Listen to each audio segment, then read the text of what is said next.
Greetings from the University of Mississippi's world-class teaching program, and welcome to WCTP 602, a national self-paced independent candidate support course.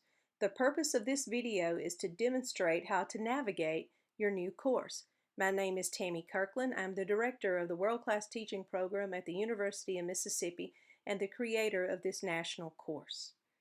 So sit back and take a few moments and let me show you how to get started. We want to begin with the Start Here, where this video is hosted, as well as some expectations for you as you work your way through this course. You have a couple of take notices, including the goals and a course graphic. You also have information about your password expiration. Very important that you read that. We do not have the ability to reset the password. Also important is that you do your Blackboard check and make sure that your software and hardware is working. Should you come up against any problems, you will need to contact the University of Mississippi's IT help desk. We also have a quiz and a syllabus that we would like you to take as you begin as well. And just a quick call out on communication. This is a self-paced course. We do not provide candidate feedback or answer questions concerning the National Board certification process. However, should you come across a broken link or any technical issue, please email me at kirkland602@olemiss.edu. We also have a link on the course over on your left. You will see Contact the National Board, where you can ask them a content question. Okay, let's get started. First, let's take a look over here at your control panel on your left of the screen. You will see several things over here. First off, I want to point out there are some things that we need you to do regardless of what components you are undertaking, such as the component overview. You want to make sure you do that to quickly build your background knowledge on your component. Look at the forms. That's information about where to find your forms and how to complete forms. Everyone should complete the Standards and Rubrics module, as well as take a look at the timelines and suggested assignments. And everyone should complete the Writing for National Boards if you are doing components 2, 3, or 4. And the scoring. Very important that you peruse through all of those things at the beginning. Those are short modules. It builds your background and you can refer back to them anytime. As you begin working through the components, you'll notice we do have some extra things over here on your left, such as knowledge of students, goal setting, and assessing students, and a video library. These are things that you may need at any time when you go through components 2, 3, and 4. The components will actually prompt you to go and spend time in these modules as well. The video library is a new resource that we're very excited about. We are building small little brief videos to help you, such as how to insert your candidate ID, page numbers, how to combine files. So make sure you check that out too and keep your eye on it. Videos are always being added. It will have a large collection of videos once it is complete. Down below you will actually find your components. And once you click on a component, you will see that it's going to open up. It's going to have a Start Here, and again it's going to refer you back to some of these modules on the left. Please do not skip this. If you want to jump into the component and just look around, that's fine, but you absolutely must do these things or it will impact your score. Click on the component. You have a brief description of the component. You see on the left you have links you can click. You can click on any of these and jump to any page that you want. You notice they are also numbered, so if you are participating in a network's candidate support program and you have multiple people in your network utilizing this course, you can talk about this course. As you work your way through it, you will see that it's going to consist of 5 assignments.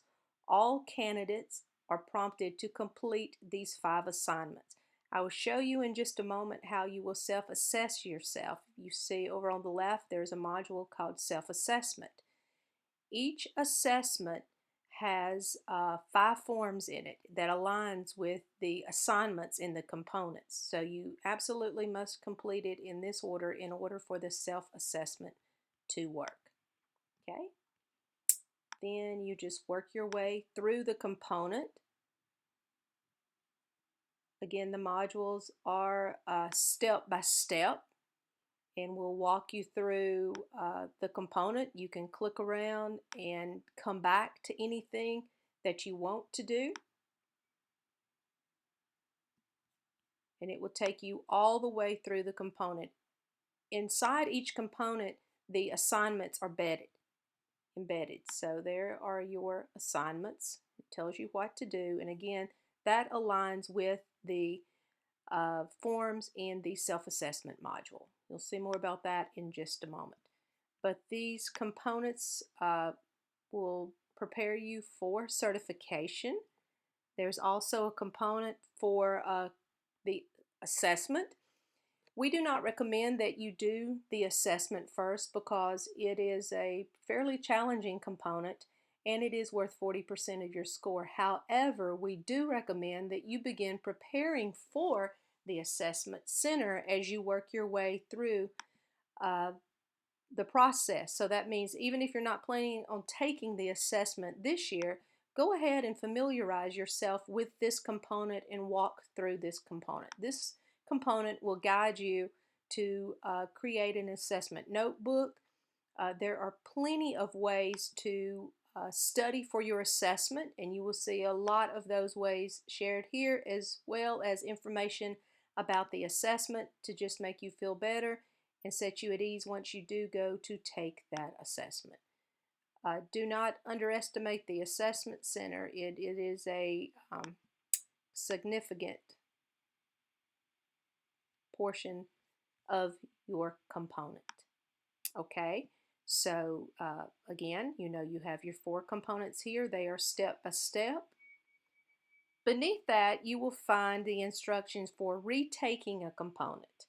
These are extra things. If you find that you need to retake a component, and again, 1.75 is the minimum score. It is not passing.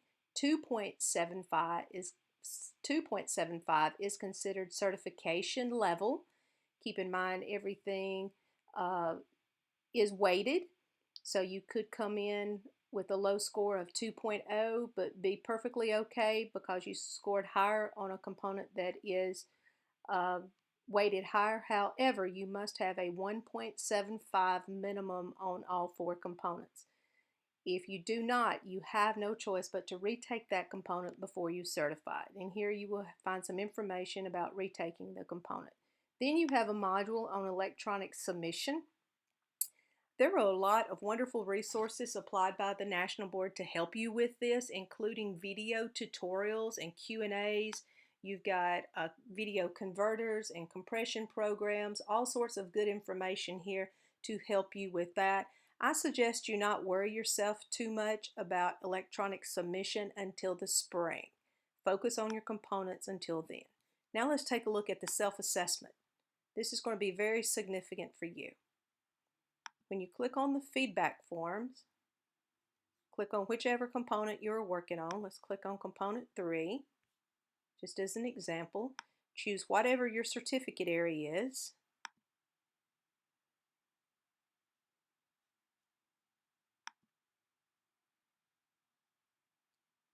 And the form will download in your download file.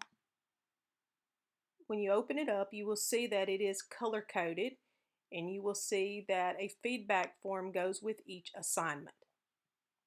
First off, it begins with your commentary questions. You must answer all of your commentary questions. I know that sounds simple, but a lot of candidates actually do not do that. They'll maybe put all their questions in and then they write too much and they pull their questions out. They've still written too much, so they go and cut, and guess what they cut? Answers. You will not certify if you do that. We recommend that you leave a stem of the question in to prevent you from cutting out your answers. But this will lead you through to see if you have answered all of your questions, and you will use this with your standard notebook to ensure that you are integrating your standards as well. Once you get through, you will see there is a checklist which after you've gone through the fourth assignment, the fifth assignment is to actually, after you've revised your materials, to compare it to your rubric. And remember, the rubric is not optional. It is not an and or. If it's on the rubric, it must be in your commentary.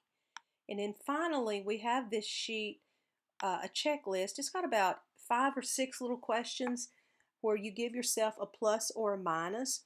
Your writing must be clear. The assessor must be able to clearly see into your classroom. If you write too descriptively, they will not be able to see this. Your writing must be analytical, and you bring everything that you do directly back to your classroom. This sheet will prompt you to give yourself a plus or a minus to answer those questions. And be honest when you do answer these questions, because it will guide you in producing a high quality commentary. So that is where your self-assessment forms are. And again, before you do any of that, very important, I cannot stress enough how significant the standards and rubrics module is. Make sure you complete that. You are scored by the rubrics. Your rubrics have the standards incorporated in them. Your written commentary questions align with the rubrics. You absolutely have to teach to and integrate the standards in your written commentary to certify. Also, there are many lessons to learning your rubrics. We will teach you how to compare rubrics. For example, rubrics 1 and 2 show you what not to do, while rubrics 3 and 4 tell you what to do. There's a nice comparison chart found in this module, as well as some other tips that you can use to use your rubrics. Finally, down below that, we have just contacting the National Board. If you have a question, contact the National Board, and you can either call them or email them. Here, this will take you to the World Class Teaching Programs website. Here you have resources. I have listed every resource that I am familiar with. However, having said that, the only one that I personally recommend are the What Works books by Bobby Faulkner. If you do order them, make sure you order version 3.0. Not to say that the other resources are not good or meaningful. It's just I have personal experience with these books, so therefore I can recommend them. Now let's take a final look at our home page, and let me show you how to reset your password. This takes you to our website. If you go to WCTP 602,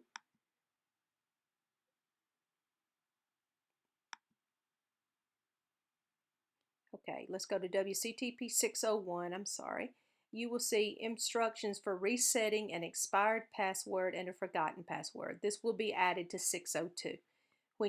There's also a Blackboard app, so you can actually carry your course with you if you want to download that Blackboard app.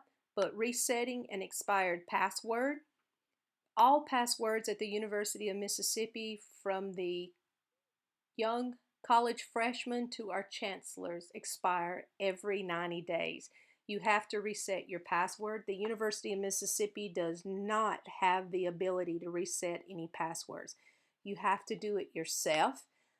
As long as you remember your original password, it is not an issue. I typically recommend that you create a password. It has to have a capital letter. It must begin with a capital letter, have a special character in it, and a couple of numbers on the back. And all I do is just rotate my final number one digit each time. That way, should I forget, I'm only off by 1 digit.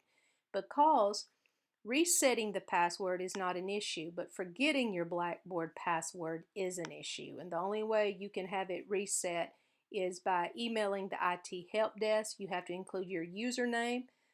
That's the same thing as your login and your web ID. That is your username. Your web ID is your username. Include what you want your new password to be, and you have to attach a photo ID of yourself, such as a driver's license or school ID. So best advice is just not to forget that password. Okay, that takes us back to our course. And I hope you have enjoyed this navigational tour. I hope this is a meaningful experience for you. Take your time and utilize all of the resources that are available. And I wish you the very best of luck on your National Board certification journey. Hotty toddy.